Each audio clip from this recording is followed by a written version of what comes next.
1843.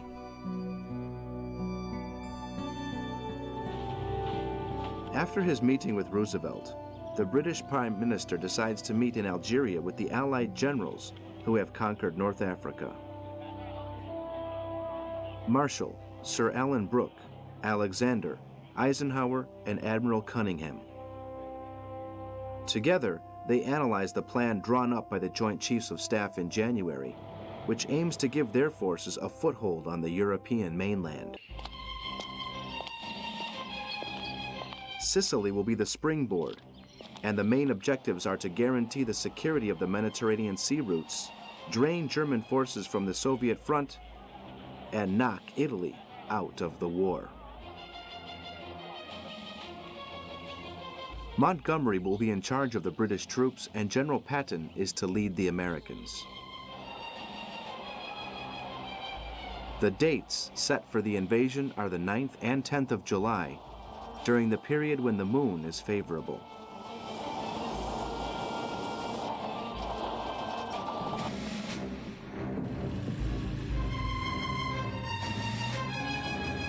Following the disaster in North Africa, the Führer knows that the Italian army is in bad shape, which causes him doubts about the best way to maintain Mussolini in power.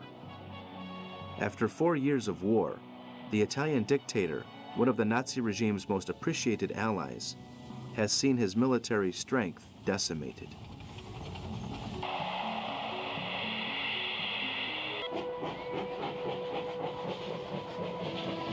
Information provided by the German Secret Service suggests a possible surrender on part of the Italian forces. If that happens, Germany will be forced to send troops from other fronts, something the High Command wishes to avoid at all costs.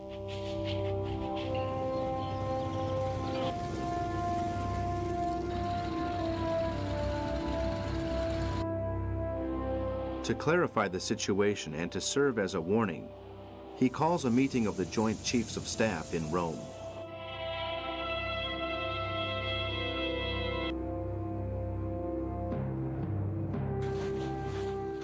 The Nazi leader's fears are not unfounded, given Churchill's plans.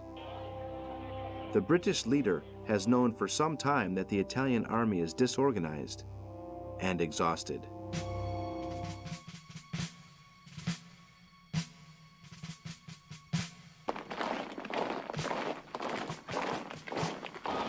The German intelligence services know of the enormous deployment of ships and soldiers converging in North Africa, and pass on the information to the Axis High Commands.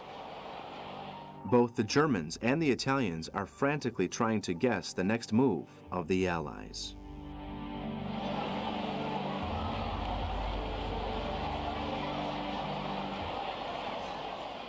They know the offensive against the European mainland will come via the Mediterranean, but where?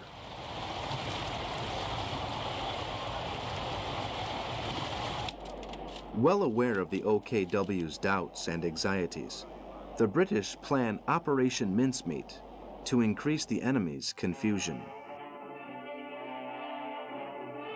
They procure the body of a 34-year-old man to whom they assign a false name and identity, Captain William Martin.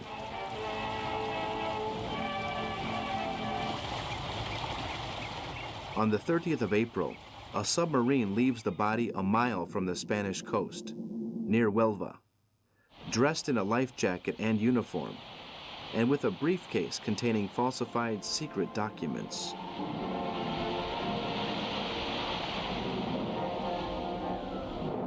The plan is to deceive the enemy into believing the body to be that of a British pilot who has been killed in an accident. At 7 o'clock in the morning, a Portuguese fisherman, José Rey Maria, finds the body floating in the water in the area of Punta Umbria. He quickly informs the Spanish authorities, who in turn pass on the information to the Germans. The name of William Martin appears among the Times list of casualties. Hitler, convinced that the documents have come into his power are real, orders the transfer of reinforcements to Corsica and Sardinia, and Rommel urgently travels to Greece to prepare the army to meet an enemy invasion.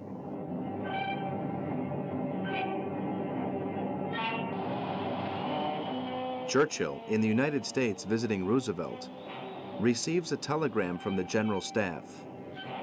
Mincemeat swallowed whole.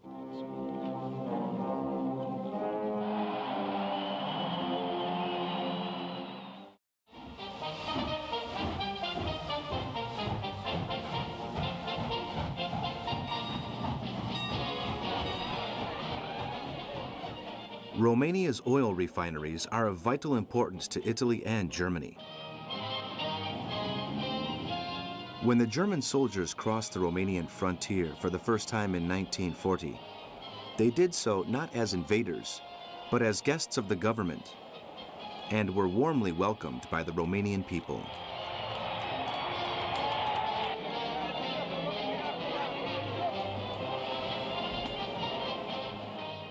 Worried about the situation in Europe, the pro-Nazi Romanian government decided that, in exchange for military aid, they would allow Hitler to control the country's oil refineries.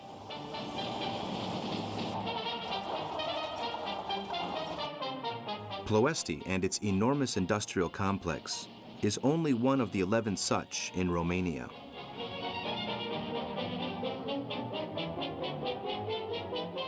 These oil installations, situated 56 kilometers north of Bucharest, occupy an area of more than 50 square kilometers and supply almost a third of all the oil required by the German war machine.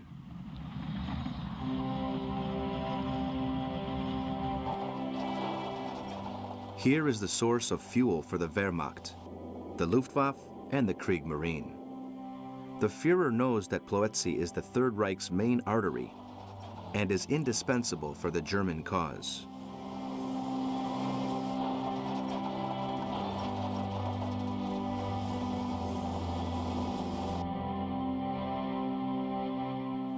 Its protection is in the hands of Luftwaffe General Alfred Gerstenberg, considered by many to be the genius of German air defense.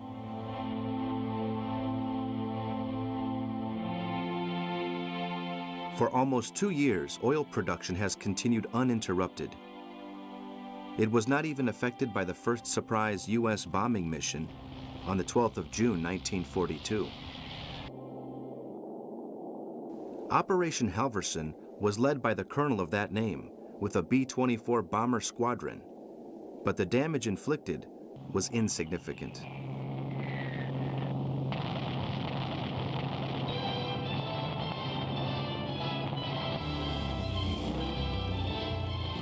However, the attack led Gerstenberg to strengthen all the oil field's defenses and link up Ploiești's distinct refineries to one emergency pipeline. In this way, if one was attacked, the oil would continue to flow.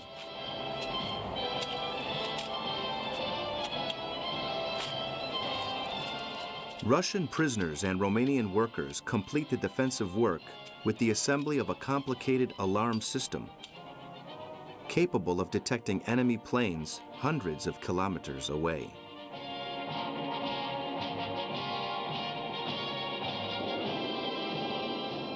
Ploiești is an immense fortress, difficult to attack.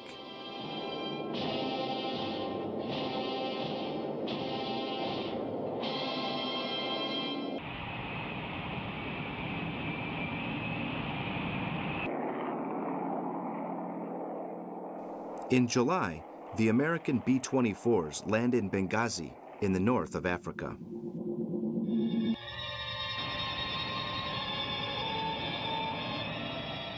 Here, at this desert base taken from Ramos Africa Corps only 2 months earlier, the pilots trained for a top-secret mission called Tidal Wave.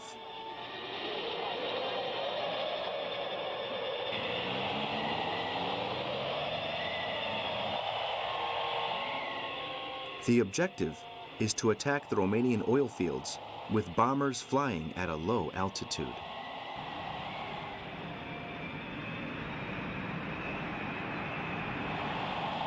Although the operation received heavy criticism, both Roosevelt and General Milton Arnold one of the Allied air chiefs, gave their approval.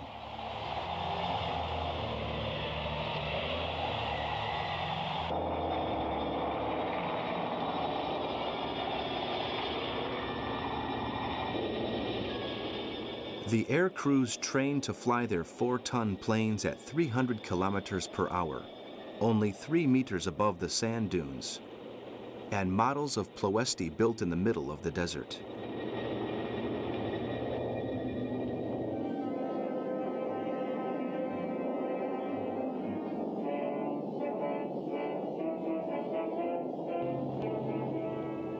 The altitude is worry for the squadron leaders, but their commanding officer, Major Louis Brereton, orders them to comply with the initial plan, whatever the cost.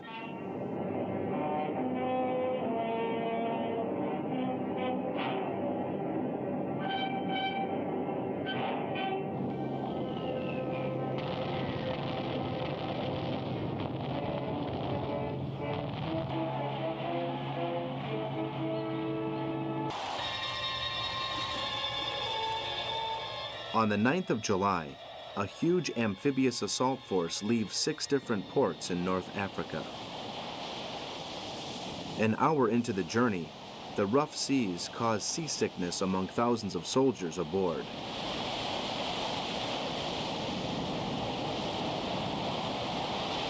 The High Command considers the possibility of aborting the action and returning to port, but both Eisenhower and Admiral Cunningham decide to brave the storm and go ahead.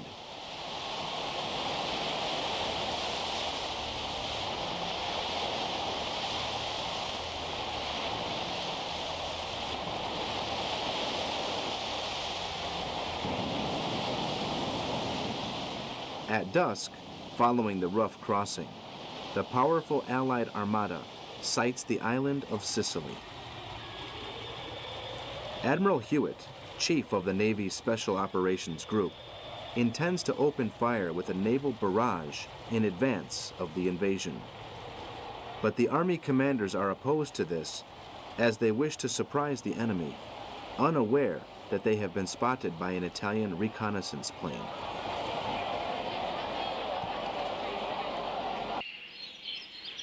Informed of the danger, General Alfredo Guzzoni, in charge of the Axis forces in Sicily, places the 230,000 Italian and 40,000 German troops on the island on alert.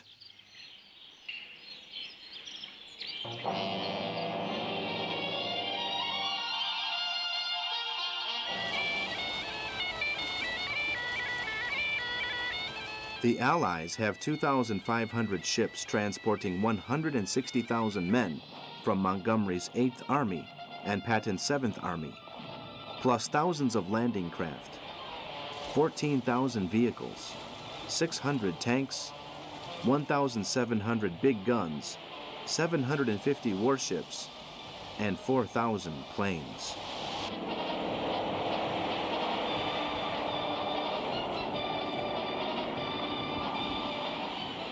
On the same night, before the Marines enter into action, 3,000 soldiers of the 82nd Airborne Division, under Colonel James Gavin, are transported by air. The strong wind and inexperience of the pilots result in the paratroopers not reaching their objectives and being dispersed throughout the southeast of the island.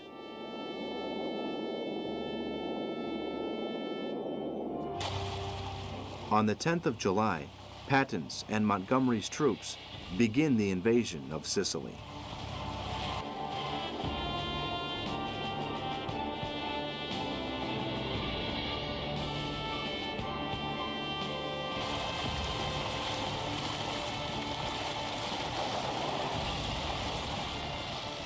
The joint landings take place on the southeast coast, between Syracuse and Cape Passero. The Marines on the Pacino Peninsula hardly meet resistance and take the city before nightfall, while further north, others occupy Syracuse.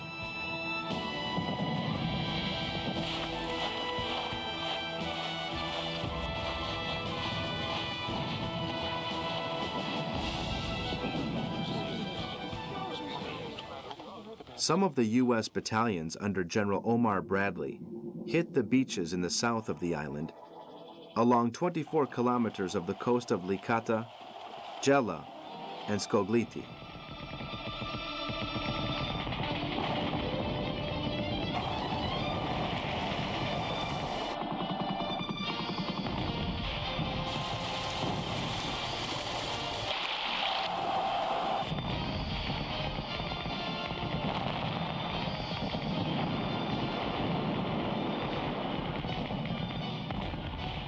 Their main objectives are the ports and airfields around Comiso, Biscardi, Ponte Olivo, and Licata.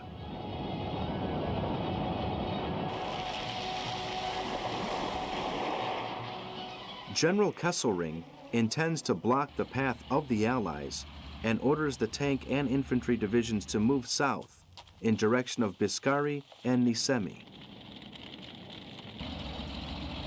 The advance of the panzers of the Hermann Göring Division is made difficult by aerial attacks, while the Tiger tanks heading for Biscari manage to eliminate a U.S. battalion, but are unable to stop troops from another wave of landings, penetrating more than 10 kilometers into the interior of the island and occupying the area of Vitoria and Ragusa.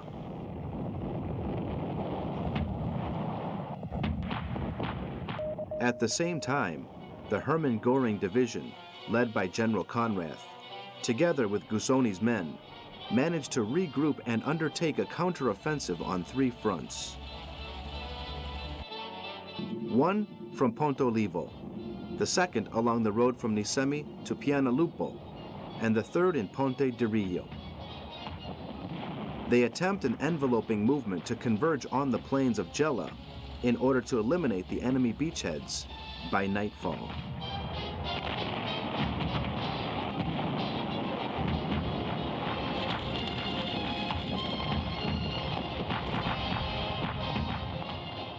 By the 11th of July, the panzer columns are only 2 kilometers from the beaches. The American soldiers desperately call for help from the Navy.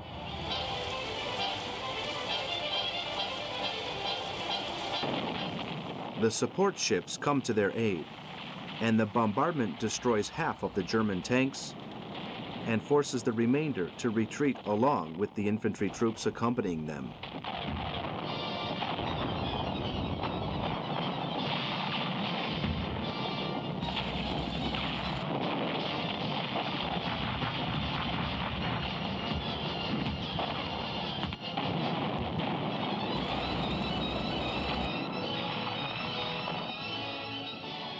On the 12th, Montgomery's men moved to Caltagirone, Enna, and Leonforte in the central part of the island.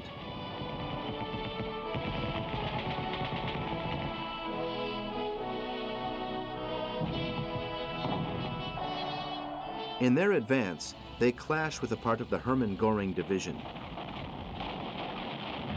The Germans, outnumbered and under continual Allied air attack, quickly withdraw to the north of Catania.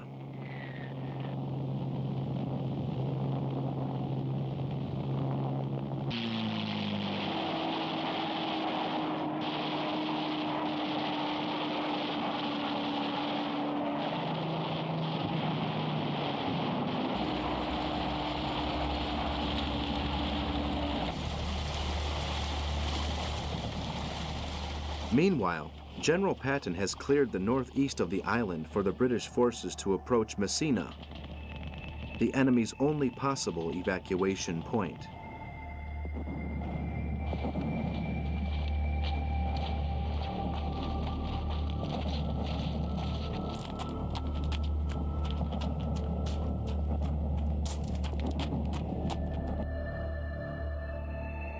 Hitler, surprised and overwhelmed by the situation on different fronts, travels to the Italian city of Feltre on the 19th of July.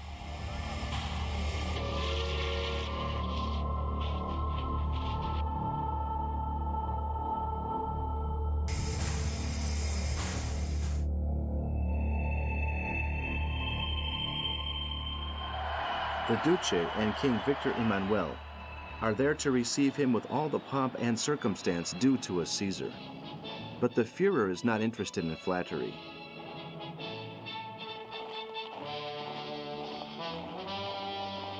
Irritated, he reproaches the Duce for his army's lack of valor and preparation, and demands Italy to remain strong, serving the interests of the Axis by defending its territory to the last man.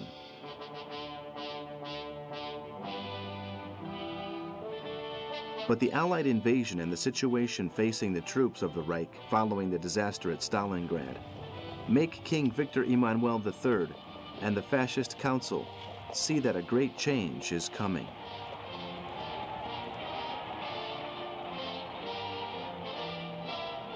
Using the collapse of the Italian economy as a pretext, they vote against Mussolini, forcing him to stand down. He is arrested on the 25th of July.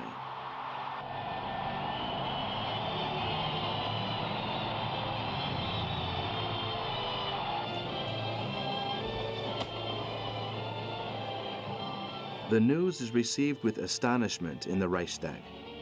The Führer is suspicious of the new government of Pietro Badoglio and tells his secret services to increase their surveillance of the new Italian executive. At the same time, he orders a plan to be prepared to free the Duce and put him back into power.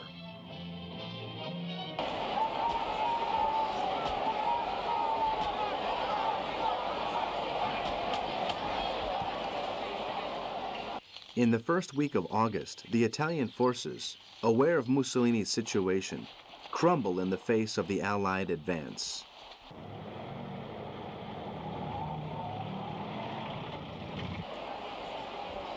From now on, the strategy will be different. The defense of the island will be organized to contain the enemy and allow the 3 German divisions to escape to the peninsula.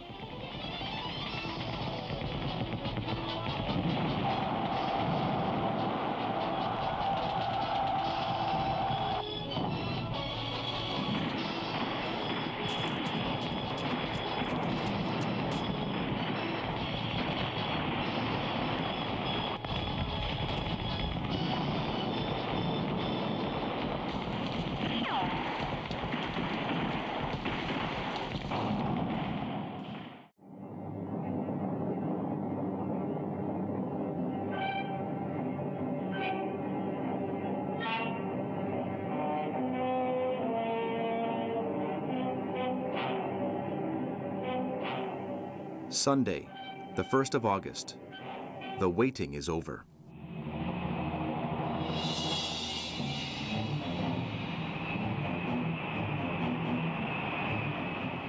The 177 B-24 Liberators, which make up the 5 attack groups, wait to take off from the desert airstrip.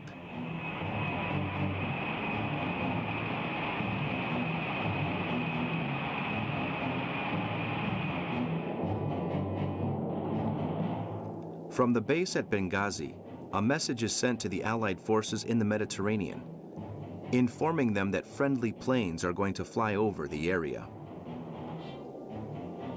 German communications experts in Greece intercept the message and decipher its content.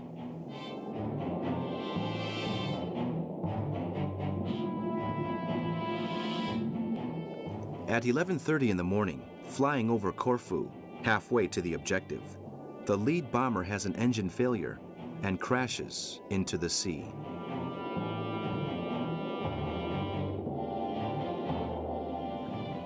Traveling in it was one of the navigators specially trained to head the attack against Ploesti. The B-24 following it carries the second expert navigator, but its pilot is forced to check if there are any survivors from the accident. This seriously delays him, and he returns to Benghazi, leaving the rest of the planes without a specialist to direct them. The crews find themselves disorientated and try to regroup to head for the objective.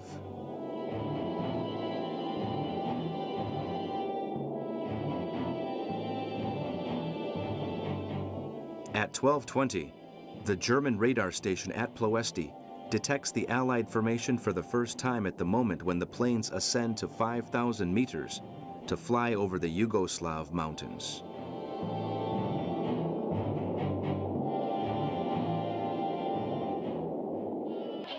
Gerstenberg, who has already received news from Greece and information from his radar station, is in no doubt that the objective of the planes is Ploesti.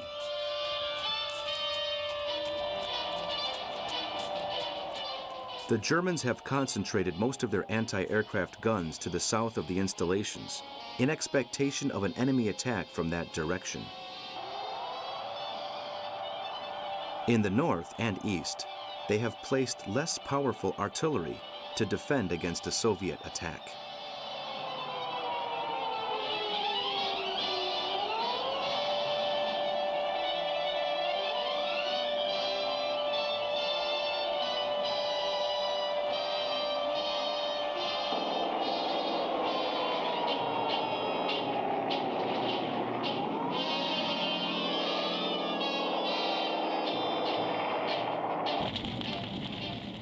They have also surrendered the refineries, with more than 2,000 generators to send up a smoke screen to prevent them being seen clearly from the sky.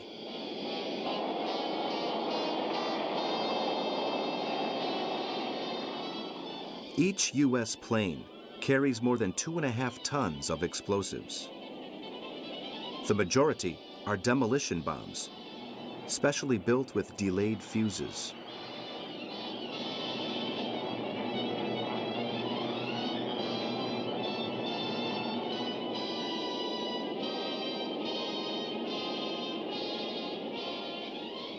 The ban on the use of radio during the whole flight has disconcerted the Allied pilots. Those at the head believe they have reached the target when in fact they are flying over the suburbs of Bucharest and have entered the range of the German anti-aircraft defenses.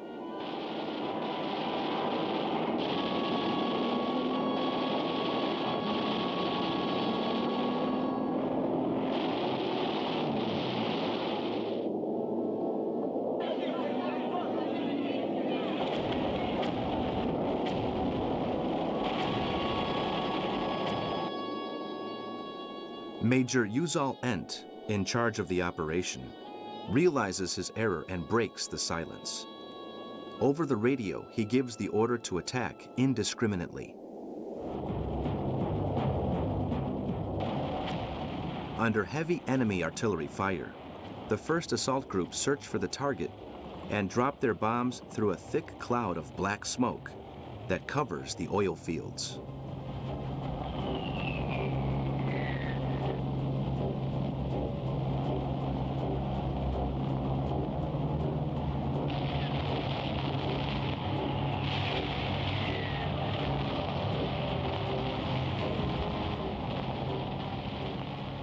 The last waves of planes hardly have time to release their bombs as, beginning their low-level approach, they see below them the bombs dropped by the first groups exploding.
Operation Tidal Wave has lasted only 27 minutes.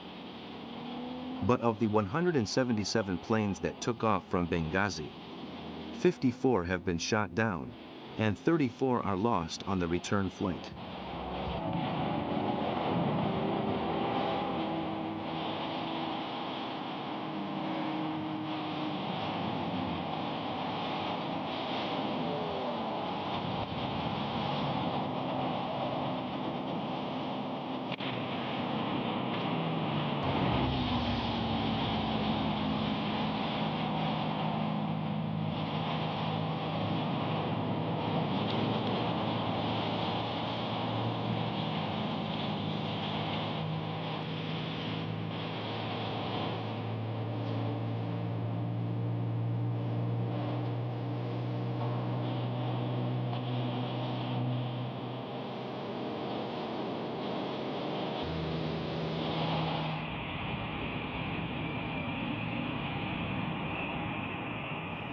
Only 89 planes make it back to base, and only 31 of these are in any condition to fly.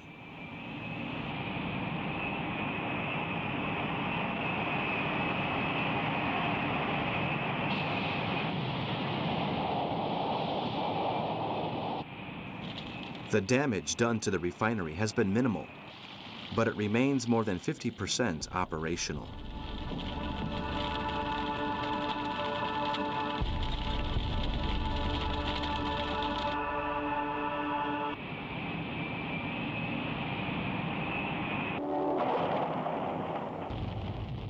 The mission has been an unmitigated failure for U.S. forces, who have suffered a significant number of casualties in what is considered the worst air catastrophe in their history to date.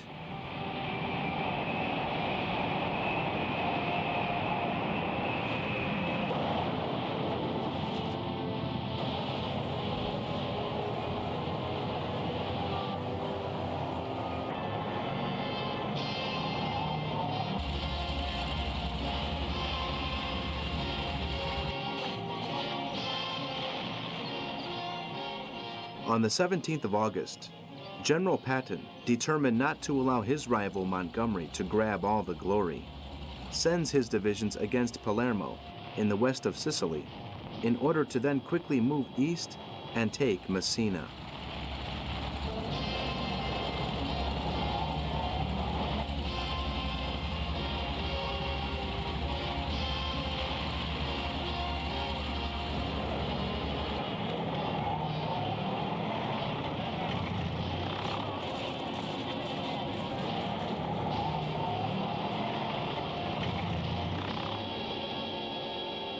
But his triumphant campaign is to be cut short due to his authoritarian and somewhat brutal personality.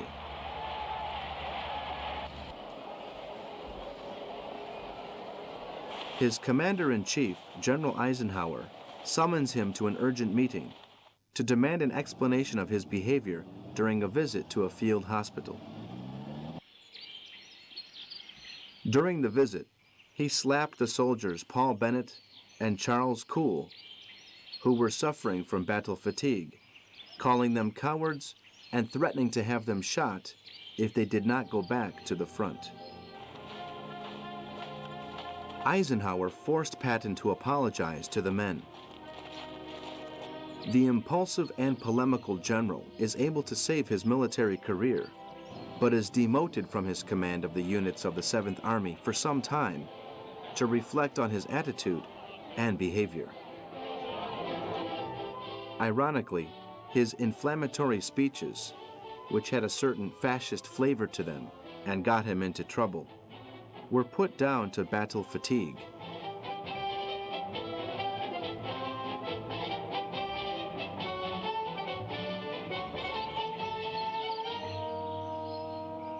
Sicily has been conquered, and Patton will not be involved in operations on the Italian peninsula.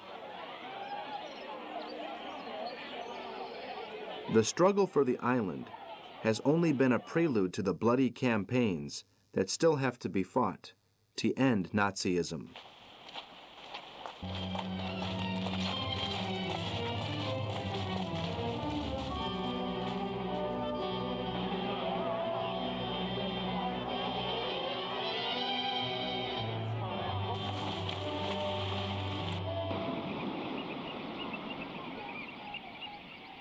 Marshal Badoglio has skillfully gained time, persuading Hitler that Italy will continue fighting at its side in the war, while secretly negotiating with the Allies. On the 8th of September 1943, the Italian surrender is officially announced.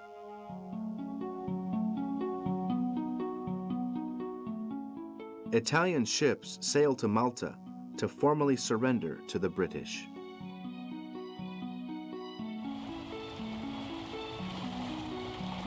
The Führer, upon hearing of the betrayal, turns Italy into an occupied country and immediately reinforces its defenses in the north and center of the country.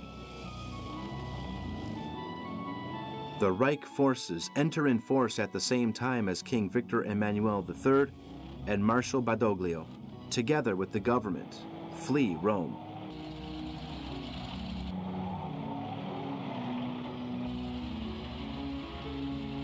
Hitler knows an Allied invasion of the Italian peninsula is imminent and orders Kesselring to regroup his men and occupy the coastal defenses. The Italian army disintegrates. Most surrender to the Germans or drop their weapons and flee. Uprisings in Naples and Rome are quickly neutralized by the Germans. The widespread popular uprising that Churchill and Roosevelt were hoping for does not occur.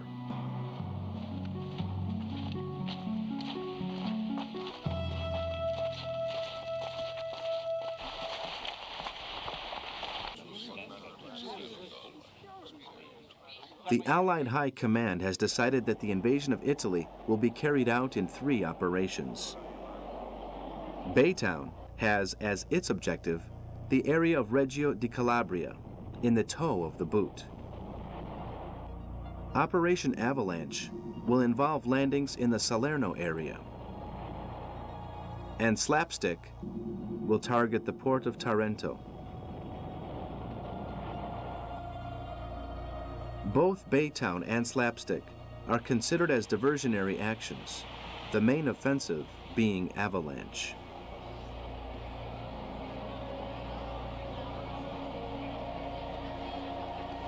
At dusk, on the 8th of September, more than 100,000 men and 15,000 vehicles leave Sicily for the Italian peninsula.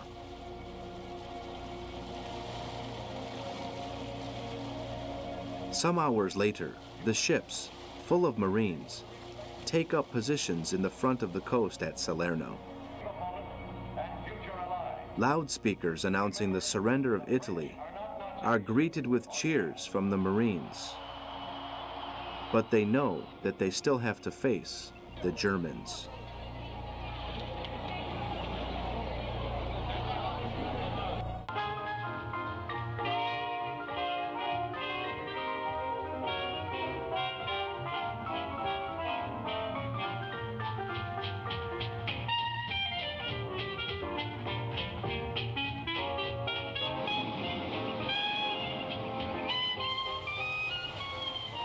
In the early hours of the 9th of September, Operation Avalanche begins.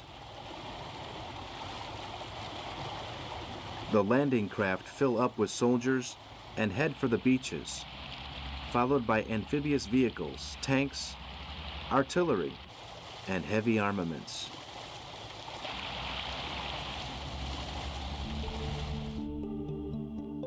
Three American and 3 British divisions make up the assault on the west coast of Italy in the Bay of Salerno, 48 kilometers to the south of Naples.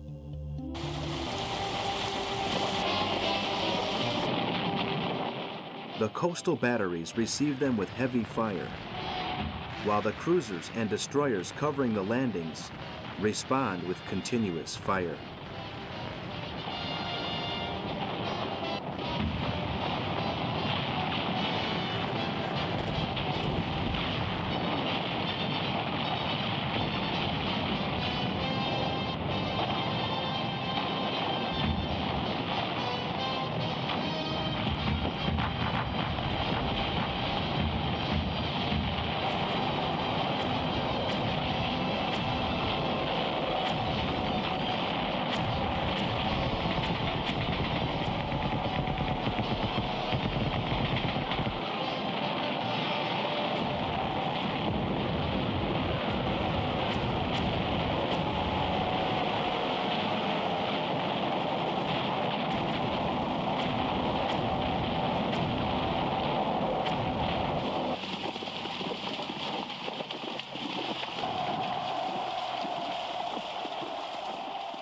On the left flank, the Americans under Colonel William Darby quickly reached the beach at Mariori at 3 in the morning. Not meeting opposition, they advance in search of the road to Naples.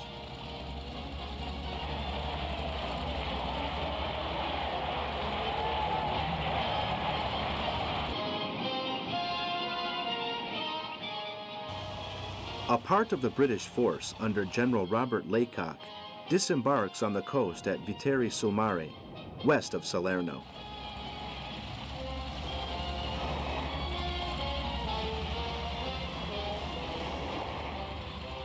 Not encountering any resistance, they begin their advance towards the interior, but soon find themselves confronted by German troops entrenched in the city, who attack with mortar fire against them and the rest of the force trying to reach the beaches.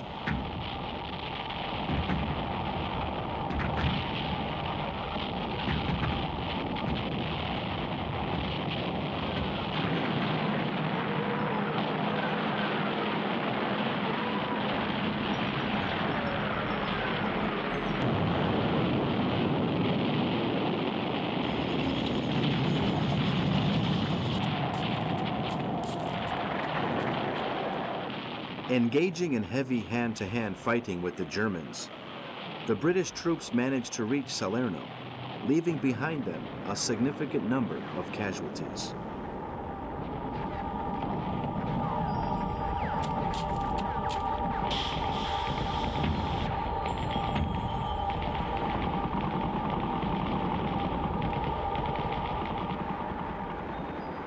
While the fighting continues in the city's streets, other units have disembarked in the southern sector, taking control of the coast, and begun to march on the airport at Monte Corvino.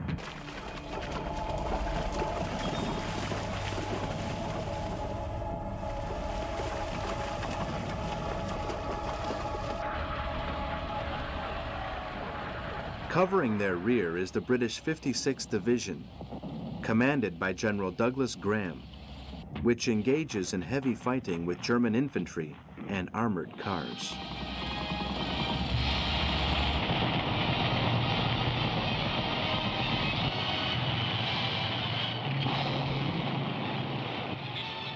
Repeated calls to the support fleet for help bring about heavy naval and aerial bombardments, which end up dispersing the forces of the Reich.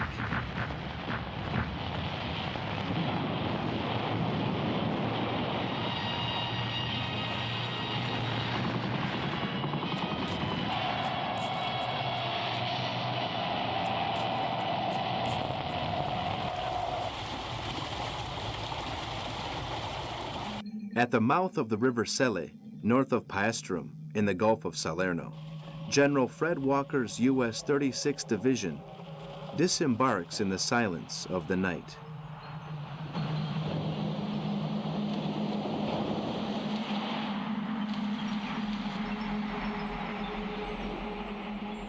The troops are warily advancing up the beaches when German flares suddenly light up the coast.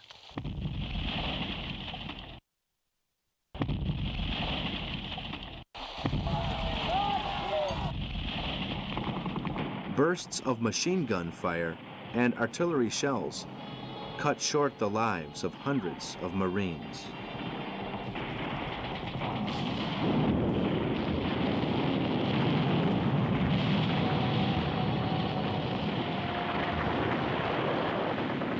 Walker's men scatter, running for cover behind the sand dunes, while landing craft near the coast and the men inside are blown to bits.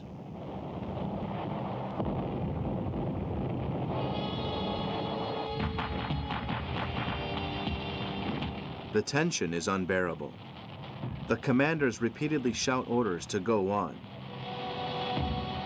Finally, they are able to regroup and return fire, opening a path to the railway line that runs parallel to the beach.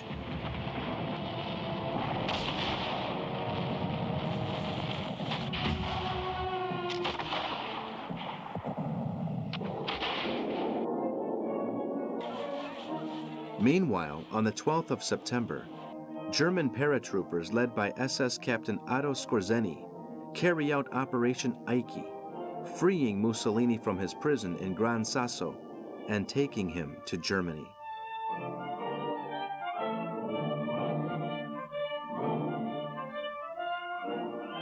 From there, Mussolini announces the creation of the Italian Social Republic and his support for Hitler.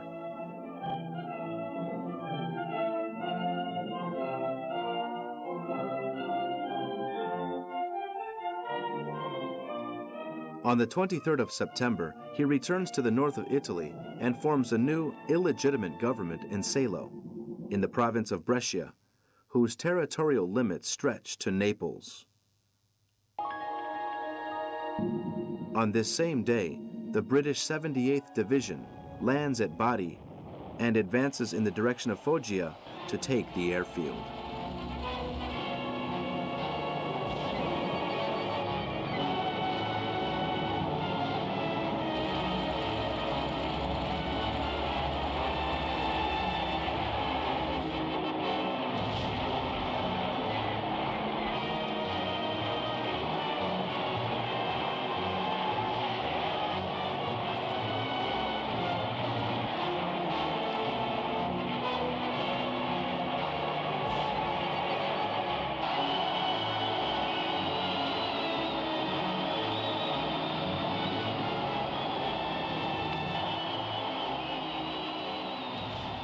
On October the 1st, the British occupy Naples and quickly clear the port to allow their ships to land men and provisions.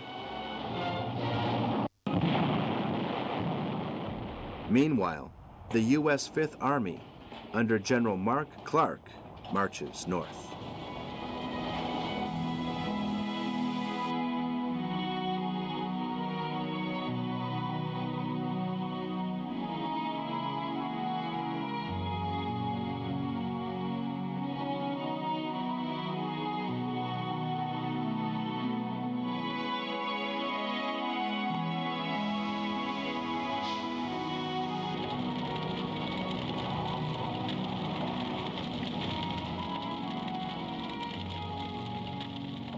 On the 2nd, the people of Naples join the Allied soldiers in forcing out the Axis troops of the new Salo Republic, pushing them back to the German Gustav Line, which crosses Italy from the mouth of the Sangro River on the Adriatic Sea in the east to the Garigliano River on the Tyrrhenian Sea in the west, passing through the area of Cassino.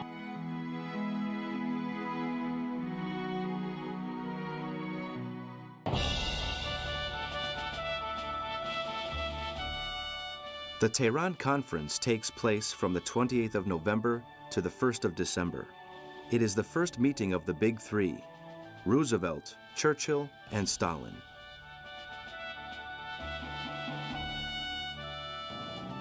In January, the British Prime Minister persuaded the American president to agree to an invasion of Italy. But even though the new Italian government has surrendered unconditionally, the problems faced by the Allied troops in the country are putting a strain on relations between the two leaders, which is to Stalin's advantage. Churchill has warned Roosevelt that Stalin is an untrustworthy and dangerous ally. But the American president, convinced that the Britain's words are motivated by jealousy, does not have the same impression of the Soviet leader. I think that if I give him everything that I possibly can and ask nothing from him in return, noblesse oblige, he won't try to annex anything and will work for a world of democracy and peace.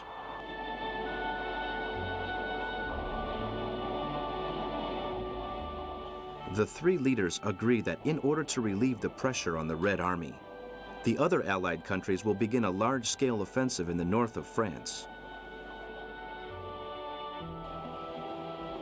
Stalin has achieved what he has been demanding for some time.